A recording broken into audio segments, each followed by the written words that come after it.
I never wear a suit and a tie. Never. I mean, these are just things that politicians use to trick you into thinking that they're respectable. Well, to the politician, huh?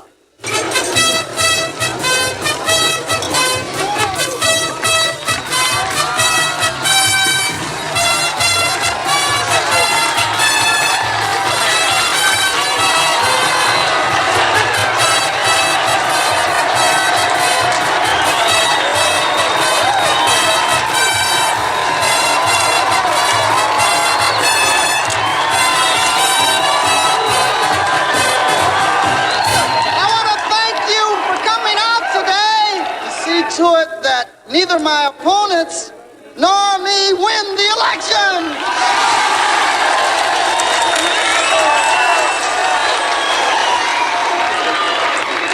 I want to ask the question,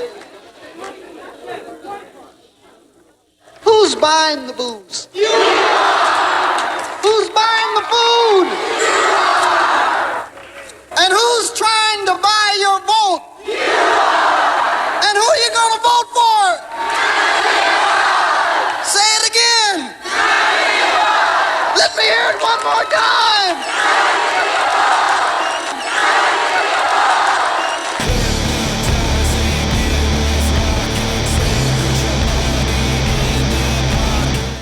Gold is the money of kings. Silver is the money of gentlemen. Barter is the money of peasants. But debt is the money of slaves. A lot of people today are wondering why they are struggling so much just to barely get by if they're lucky. And I'm going to explain exactly why America is so poor. If you would like to support my work, one easy way to do that is to sign up for the Patreon. And if you sign up right now, you get 33% off your first month. All you have to do is use the coupon code MOON. This applies to all 3 tiers. So come and join our incredible community on Patreon. You'll be glad that you did. Now, you've heard this propaganda your entire life, that America is the richest nation on earth. And that is actually not true. In fact, nothing could be further from the truth. The truth is that the U.S. is $37 trillion in debt. And it's important to remember that the government is not your nation. Your nation is separate from the corporation pretending to be government. And unfortunately, the corporation that is currently running America is and has been bankrupt for quite some time. We are not rich by any stretch of the imagination. In fact, we are the poorest nation on earth, bar none. A wise modern philosopher once said, "Everything the government says is a lie." Now, there was a time when the American people had a gold-backed currency. Yes, we had paper money, but it was all backed by gold. So not only did we have a $20 bill that was made out of paper, which was redeemable in gold, but we also had $20 gold eagles. How much pure gold was in a $20 gold eagle in 1913? A U.S. $20 gold double eagle from 1913 contained 30.0924 grams of pure gold, which equates to 0.9675 troy ounces of pure gold. It was essentially 90% gold and 10% copper. So a $20 bill and a $20 gold eagle equated to 0.9675 troy ounces of pure gold. So the pure gold in a 1913 $20 gold eagle today is worth roughly $3,300. Why the $20 bill itself, which is still currently worth $20, is barely enough to buy you a Big Mac at McDonald's. As the gold has more than kept up with inflation, but the paper $20 bill has been completely destroyed by inflation since 1913. So when you look at it in gold terms, what percentage of buying power still remains when comparing a $20 gold eagle to the buying power of a $20 bill today is 0.61%, which essentially equates to losing 99.4% of its value since 1913, when the privately owned, unconstitutional Federal Reserve seized our money system, and began stealing the wealth from the American people. So essentially, a $20 bill today only buys you 12 cents worth of goods compared to the $20 gold eagle of 1913. That is how much of our wealth the privately owned unconstitutional Federal Reserve has stolen from the American people since that time. Now, if you take the average non-union wage and the average union wage from 1913 and you average those out, it equates to the average American worker in 1913 made about 32 cents 95 per hour. If you worked a standard 40-hour week for an entire year, which would be 2,080 hours, this equated to about $685.36 per year. This basically worked out to about 33.15429 ounces of gold per year in 1913. The value of that gold today at the current spot price of $3,398.65 basically means that in order for the average worker today to have the same buying power that the average worker earned in 1913,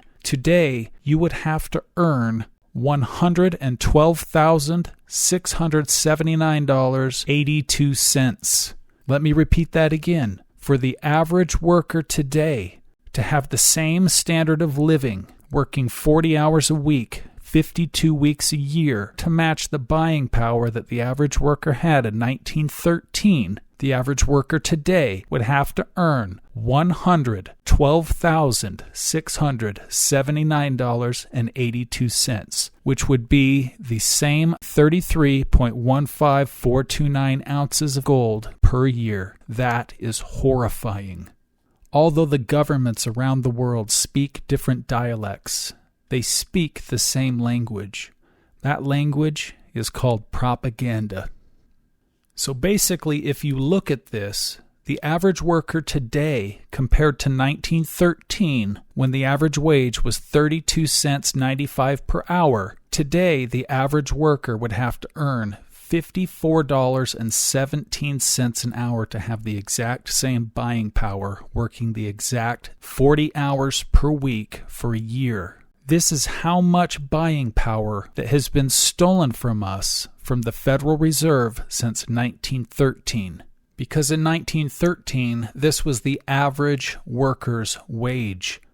Not to mention the fact that previous to 1913, there was no federal income tax, and the unconstitutional federal income tax that Americans are subjected to today robs them of about 1/3 of their earnings every single year, which means that in order to match the earnings that they had in 1913, you would even need to make more money than the $112,680. You would actually have to add 1/3 to that value in order to make that number appropriate. And if you do so by cutting this number in half, timesing it by 3, the average American worker today would have to earn $150,240 just to get the same amount of buying power, the same standard of living that the average worker had previous to the implementation of the unconstitutional federal income tax. And if you look at the American households today, approximately 94% of U.S. households earn less than $169,000 per year. So essentially what this means is what was the average wage in 1913, just that standard has now become a luxury that only about 6% of Americans can attain. If treason, tyranny, and crimes against humanity were to be combined into one single word, that word would be government. The United States initially adopted the bimetallic standard in 1792, where both gold and silver were used to back currency. with an official silver-to-gold ratio of 15 that reflected market values at the time. However, the declining silver value related to gold led to gold being driven out of circulation due to Gresham's law. A key turning point came with the Coinage Act of 1834, which adjusted the gold-to-silver ratio to 16, effectively overvaluing gold and encouraging its return into circulation. This change, combined with the influx of gold from the California gold rush in 1849, pushed the U.S. into a de facto gold standard, although it remained technically bimetallic.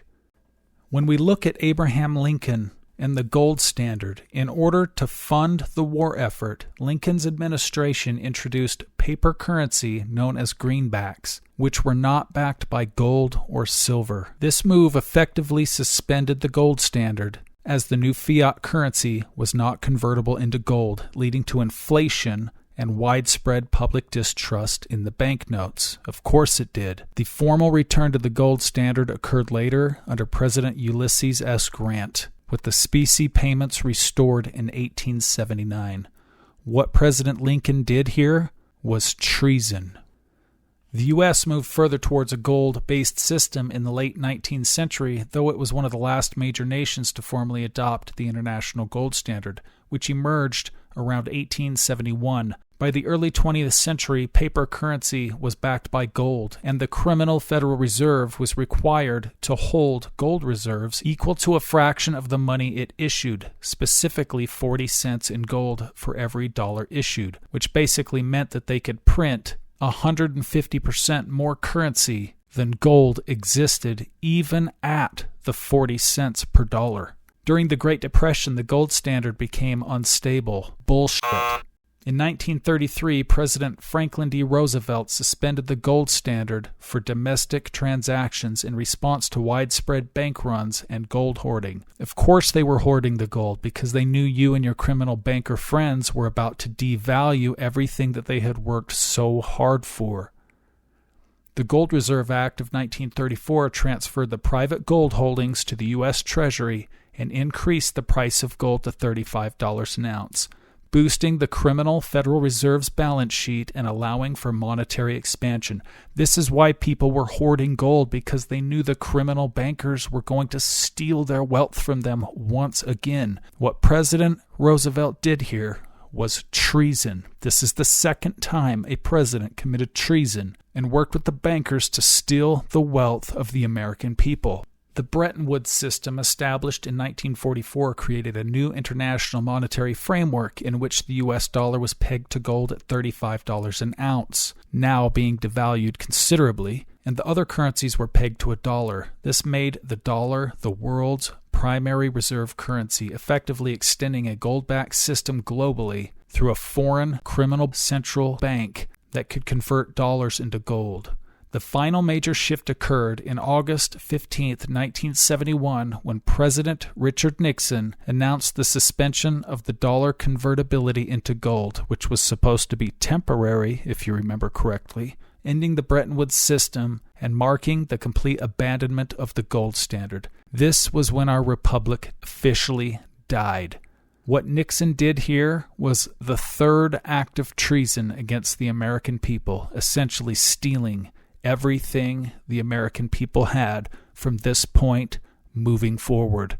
The Nixon shock transitioned the gold global monetary system to one based on fake paper currencies printed out of thin air, fiat, where money is not backed by physical commodities but by government decree. We say it's worth this much, and you can see how well that's gone. Lincoln committed treason, Franklin D. Roosevelt committed treason, and President Richard Nixon committed treason against the American people, till eventually our wealth was completely stolen out from under us. Nowadays, they refer to them as politicians, judges, congressmen, and senators, but in older times, they simply referred to these people as criminals. Now, when we take a look at the yearly gold chart, you can see how stable gold was before the bankers got their hands on it. Literally, it barely even moved Prices were stable, which meant if you earned $20 and threw it under the mattress for 30 years, when you finally spent it, you still got the same buying power from that $20 that you had when you threw it under the mattress 30 years previous. Moving into the Great Depression era here, where gold was devalued and repriced at $35 an ounce, stealing a massive amount of money from the people. Price then started to fluctuate, moving over here to 1971, when Nixon committed treason. Now you can see what happened the second the gold standard was suspended, and our money basically became confetti, funny money, printed out of thin air. Nothing different than what you play with when you're playing a game of Monopoly. Not issued by a government, but instead issued by a privately owned criminal bank called the Federal Reserve that is not federal and it has no reserves. It is not a part of the government. Ever since that moment, the bankers have been printing money like it's going out of style. From this point moving forward, the crime spree was on. Now the criminal bankers would have all the money that they would ever need for bribes, payoffs, blackmail. At this point, the republic was dead and the bankers now run the country. So if you're wondering why you cannot get by, no matter how hard you try, how hard you work, how much you save, how many hours you put in, and you're just barely scratching by, this is why. And no matter how much harder you work, you will never get any farther ahead because we do not have money in America anymore. All we have is a fake currency which consists of debt. And if kings use gold, gentlemen use silver, and peasants use barter, but we Americans, our currency consists of debt instruments, well, what does that make us? It makes us slaves. Because debt is the money of slaves. The mainstream media isn't the voice of the truth, nor is it the voice of the people. It is an instrument of modern warfare. This is why the media lies to you 24/7. And sadly, 95% of the people who watch it actually believe the garbage they proliferate. We truly live in a sad state of affairs. But now that you understand, you don't actually live in the richest country in the world. You live in the poorest country in the world because America has more debt than any country in the history of mankind. We have no money because the gold was stolen from us by treasonous presidents throughout the years, essentially allowing the privately owned, criminal, unconstitutional Federal Reserve to hijack our republic. Ever since then, the bankers have been running America. We are not a free country, as we have a currency based on debt, which means that every single one of you are slaves living in a bankrupt country that has no money whatsoever. Everything they say is a lie. Everything the media says is a lie. It's nothing but propaganda. You have been lied to your entire life. And even though everything you see around you is the exact opposite of what they say it is, it's still very difficult to come to the understanding of the truth. But once you start to see, you can never unsee. As the great comedian Bill Hicks once said, "You're free to do as they tell you." As another great comedian, George Carlin, once said, "The only rights that you have in America is when the government points and says, 'Right this way.'"